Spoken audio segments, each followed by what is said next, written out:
내 이웃이 누구오니이까?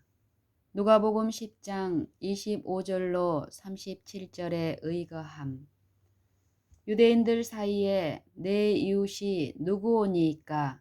라는 질문은 끝없는 논쟁을 일으켰다. 그들은 이방 사람들과 사마리아인들에 대해서는 의문의 여지가 없었다. 그들은 외인이요 원수였기 때문이다. 그러나 저희 나라 사람들을 어떻게 구별하며 여러 같지 않은 계급의 사람들을 어떻게 구별할 것이냐가 문제였다. 제사장들과 랍비들과 장로들은 누구를 이웃으로 생각해야 할 것인가? 그들은 저희 자신을 깨끗하게 하기 위한 여러 가지 의식으로 한평생을 보냈다. 그들은 무지하고 부주의한 사람들과 접촉하게 되면 더러워지게 되며 그것을 제거하기 위해서는 수고를 많이 해야 한다고 가르쳤다.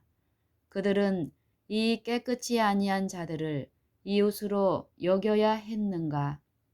그리스도께서는 이 문제를 착한 사마리아인의 비유로서 대답하셨다. 그분은 우리의 이웃이 우리가 속한 교회의 교인이나 우리와 같은 믿음을 가진 사람들만을 의미하지 않는다고 가르치셨다. 인종이나 피부색이나 계급적 차별과는 관계가 없다. 우리의 이웃은 그가 누구이든지 간에 우리의 도움이 요구되는 사람들이다. 우리의 이웃은 역경으로 말미암아 매를 맞고 상함을 받는 모든 사람을 말한다. 하나님의 소유물인 모든 사람이 우리의 이웃이다. 착한 사마리아인의 비유는 한 율법사가 그리스도께 질문을 던짐으로 베풀어진 것이다. 구주께서 가르치실 때에 어떤 율법사가 일어나 예수를 시험하여 가로되 선생님, 내가 무엇을 하여야 영생을 얻으리이까? 하고 물었다. 바리새인들은 그리스도께서 하시는 말씀 가운데서 그를 책잡을 만한 것을 찾으려고 율법사로 하여금 그러한 질문을 하게 하고 그분께서 하시는 대답을 열심히 들었다. 그러나 구주께서는 변론하지 않으셨다. 그분은 오히려 질문하는 사람들에게서 그 대답을 끌어내셨다. 그분은 율법에 무엇이라 기록되었으며 네가 어떻게 읽느냐고 물으셨다. 그때까지도 유대인들은 예수께서 시내산에서 주신 율법을 중하게 여기지 않는다고 비난했었다. 그런데 그분이 바로 구원 문제가 하나님의 계명을 지키는 여부에 달렸다고 말씀하셨다. 율법사는 내 마음을 다하며 목숨을 다하며 힘을 다하며 뜻을 다하여 주 너의 하나님을 사랑하고 또한 내 이웃을 내 몸과 같이 사랑하라 하셨다고 대답했다. 그리스도께서는 내 대답이 옳도다. 이를 행하라. 그리하면 살리라고 말씀하셨다. 율법사는 바리새인들의 태도와 행실에 대하여 만족을 느끼지 못하고 있었다.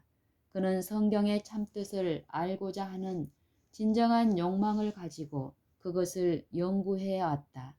그는 이 문제에 대하여 깊은 흥미를 가지고 진정한 마음으로 내가 무엇을 하여야 영생을 얻으리이까 하고 질문했다. 율법에 어떻게 기록되었느냐고 하는 질문에 대해 그는 의식적 율례에 대해 전혀 언급하지 않았다. 그는 그러한 의문의 율법이 무슨 가치가 있다고 주장하지 않고 다만 모든 율법과 선지자의 가르침의 기초가 되는 두 큰 원칙을 제시했다. 주님께서 그의 대답을 칭찬하심으로 랍비들에 대한 당신의 입장을 유일하게 하셨다.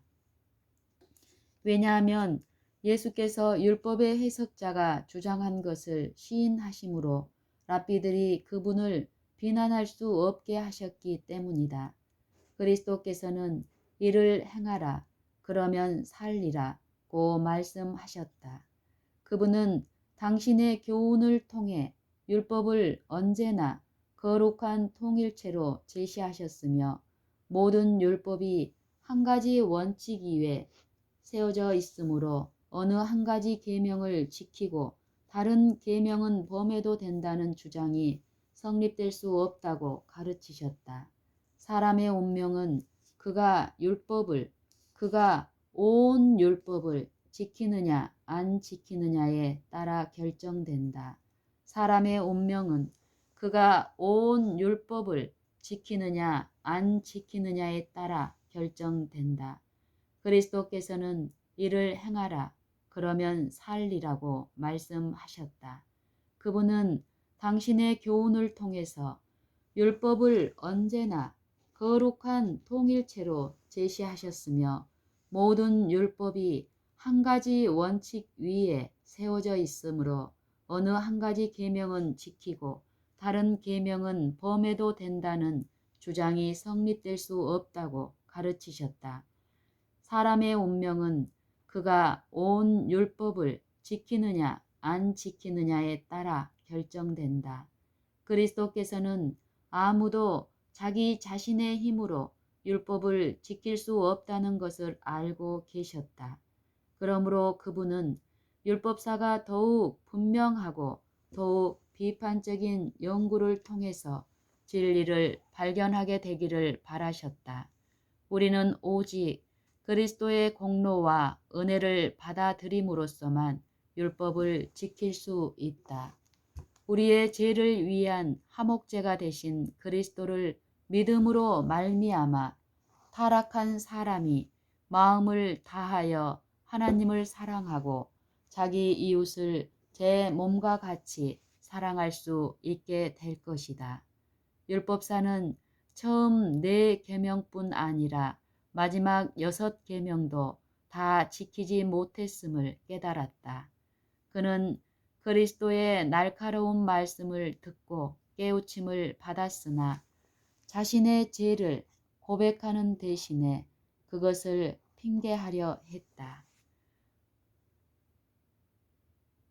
율법사는 처음 4계명뿐 아니라 마지막 6계명도 다 지키지 못했음을 깨달았다. 그는 그리스도의 날카로운 말씀을 듣고 깨우침을 받았으나 자신의 죄를 고백하는 대신에 그것을 핑계하려 했다. 그는 진리를 인정하는 대신에 오히려 계명을 지키기가 얼마나 어려운지를 드러내고자 했다. 그렇게 함으로 그는 죄에 대한 자각을 묵살시키고 사람들 앞에서 자기의 입장을 변호하려 했던 것이다. 구주의 말씀은 그의 질문이 쓸데없는 것이었음을 보여주었는데 이는 그가 그 문제에 대한 스스로 대답할 수 있었기 때문이다. 이는 그가 그 문제에 대해 스스로 대답할 수 있었기 때문이다. 그러나 그는 내 이웃이 누구오니까? 라는 또 하나의 질문을 던졌다. 또다시 그리스도께서는 논쟁에 휘말리기를 원치 않으셨다. 그분은 청중의 마음의 기억을 새롭게 하는 한 가지 사건을 말씀하심으로써 이 질문에 대답하셨다. 그는 어떤 사람이 예루살렘에서 여리고로 내려가다가 강도를 만나매 강도들이 그 옷을 벗기고 때려 거반 죽은 것을 버리고 갔더라 라고 이야기하셨다. 예루살렘에서 여리고로 가는 사람들은 유대 광야를 통과하지 않으면 안 되었다. 그 길은 항부지를 지나 바위들이 많은 산골짜기로 나아 있었다. 그 길에는 때때로 강도가 출몰했으며 난폭한 사건이 벌어지곤 했다. 이야기 가운데 한 사람이 습격을 받아 기중품을 빼앗기고 거의 죽게 된 채로 길가에 쓰러져 있던 곳은 바로 그러한 곳이었다. 그가 그렇게 쓰러져 있을 때에 한 제사장이 그 길을 지나가고 있었다. 그는 얻어맞아 많은 상처를 입고 피투성이가 된 채 쓰러져 있는 그 사람을 보았다. 그러나 그는 그에게 아무런 도움도 주지 않고 떠나가 버렸다. 그는 그를 보고 피하여 지나갔다. 다음에는 한 레이 사람이 나타났다. 그는 무슨 일이 생겼는가 하는 호기심에서 발을 멈추고 그 강도 만난 사람을 자세히 보았다. 그는 자기가 마땅히 어떻게 해야 할 것을 알았으나 자기 마음에 내키지 않은 일이었다. 그는 차라리 그리로 오지 않았더라면 상처 입은 그 사람을 보지 않았을 텐데 하고 후회했다. 그리하여 그는 그 일이 자기와 아무 상관이 없는 문제라고 자의하면서 그 역시 그를 보고 피하여 지나가 버렸다. 그러나 그 같은 길로 지나가던 사마리아 사람은 강도 만난 사람을 보고 다른 사람들이 하기 싫어했던 그 일을 몸소 행했다. 그는 정중하고 친절하게 상처 입은 그 사람을 돌봐주었다.